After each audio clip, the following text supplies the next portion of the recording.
उत्तर प्रदेश में निकाय चुनाव की घोषणा होनी अभी बाकी है, लेकिन उससे पहले प्रत्येक वार्ड में जो प्रत्याशी है वो जनता के बीच जा रहे हैं। कैसा समर्थन मिल रहा है, क्योंकि आज हम पहुंचे हैं वार्ड 11 में।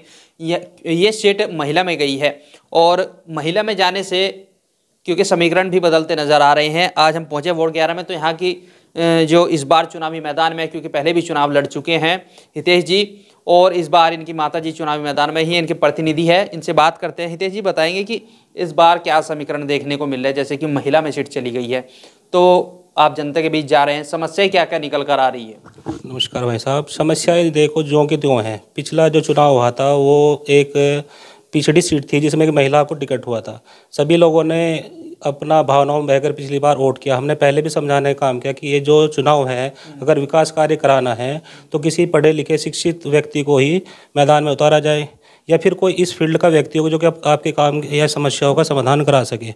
किंतु लोगों की समझ में नहीं आया। लेकिन इस बार 5 साल झेलने के बाद लोगों को समझ आ रहा है कि हमने गलत फैसला किया था। तो इस बार वो गलत फैसला जनता नहीं करना चाहती है और भरपूर सहयोग हम लोगों को मिल रहा है। अब जनता के बीच जा रहे हैं। समस्या की बात करें, आपके वार्ड में क्या क्या ऐसी दिक्कतें हैं जो पूरी नहीं हो पाई और आप अगर जीत जाते हैं और वो जनता को देने वाले हैं? देखिए, अगर समस्याओं की बात करें, समस्या इतनी है कि सबसे दलित समुदाय से की बात करें तो शमशान घाट है, काशीराम कॉलोनी के चारों ओर पानी भरा हुआ है, पानी की कोई निकासी नहीं है। सड़क अभी जैसे तैसे करके अभी उसकी खाना पूर्ति हुई है। अगर उखाड़ के देखा जाए तो सरकारी पैसा का भी दुरुपयोग हो रहा है। वैसे अगर शिक्षा की बात करें, शिक्षा के भी कोई इतनी खास प्राइमरी पाठशालाएँ हैं, अन्य कोई सुविधा नहीं है। मेरा लक्ष्य ये रहेगा कि शिक्षा, स्वास्थ्य और चिकित्सा सभी पे सरकार का सहयोग लेते हुए कार्य कराया जाएगा। बात करें, आप पहले जब चुनाव लड़े थे, निर्दलीय लड़े थे, इस बार क्या तैयारी है? निर्दलीय लड़ेंगे या फिर किसी पार्टी से तैयारी है? देखिए, निर्दलीय की बात करें, पिछले चुनाव की अगर हम बात करें, हमने भाई अनिल कुमार जी को पार्षद का चुनाव निर्दलीय लड़ाया था। वो यही इसीलिए लड़ाया था कि क्योंकि कैंडिडेट हमारे बसपा बहुजन समाज पार्टी से जो आया था वो इस कंडीशन में नहीं था कि वो जनता का विकास कार्य करा सके। इंसान अच्छे हैं बट वो राजनीतिक फील्ड से संबंध नहीं रखते हैं, जिसका खामियाजा जनता वार्ड नंबर 11 की जनता को भुगतना पड़ा है। क्योंकि अगर नगर निगम निकाय चुनाव से पहले की बात करें, जो 5 साल का कार्यकाल रहा है, उसमें मौजूदा पार्षद ने केवल समथिंग 20 लाख रुपए का कार्य ही कराया है। अन्य जितने 70 वार्ड हैं उनमें लगभग करोड़ों रुपए के काम हो चुके हैं।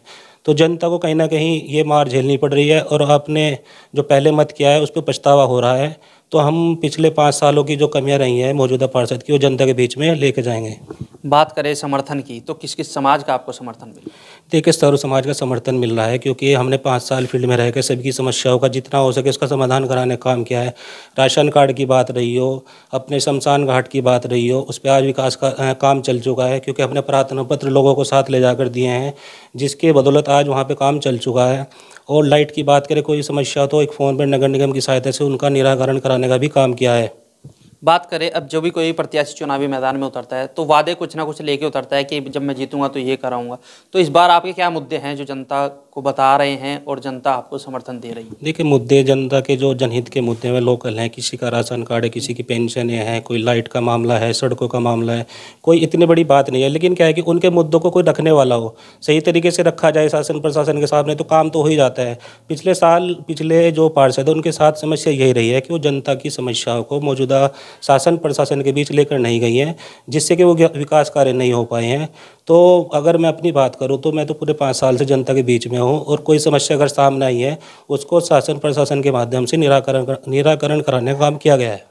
बात करें, कई प्रत्याशी आपके सामने है, किसी से टक्कर है या फिर अकेले ही चलने का इरादा है? एक मैं मानता हूँ ये चुनाव ठीक है, नगर निकाय का चुनाव है, पार्टी सिंबलों पे चुनाव हो रहा है, लेकिन कहीं ना कहीं एक फेस वैल्यू भी इसमें काम करती है।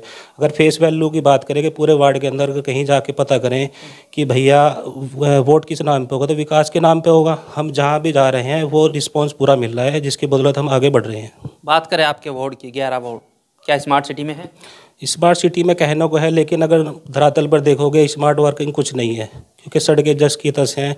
32 गांव जब से नगर निगम 2009 में आए हैं तो कहीं ना कहीं हल्का सुधार तो है, लेकिन उस रूप से नहीं हुआ जो कि स्मार्ट सिटी के नाम पर डंका बज रहा है।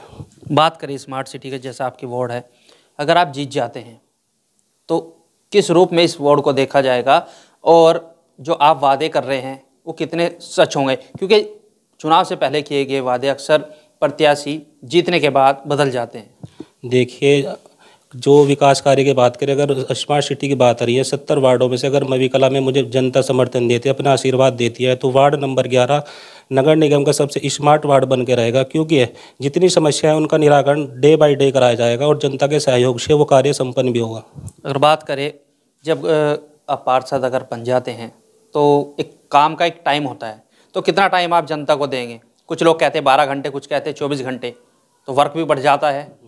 देखिए, मेरा तो फील्ड ही जनता के बीच में रहना है, क्योंकि मैं पेशे से एडवोकेट प्रैक्टिस कर रहा हूँ, जनता के बीच में ही रहता हूँ, तो मुझे तो कोई ज़्यादा परेशानी होने वाली नहीं। मैं तो 24 घंटे जनता के बीच में रहता हूँ। जितना समय है केवल ये मान के लो जनता को समर्पित रहेगा। 24 घंटे जनता के लिए दरवाजे खुले रहेंगे। जहाँ मेरी ज़रूरत जिसको होगी मैं उनके लिए अवेलेबल रहूँगा। ये नहीं कि भाई घर पर यार बता दिया जाए कि बाहर गया हुआ है, ऐसी कोई समस्या नहीं होगी, आज भी और कल भी।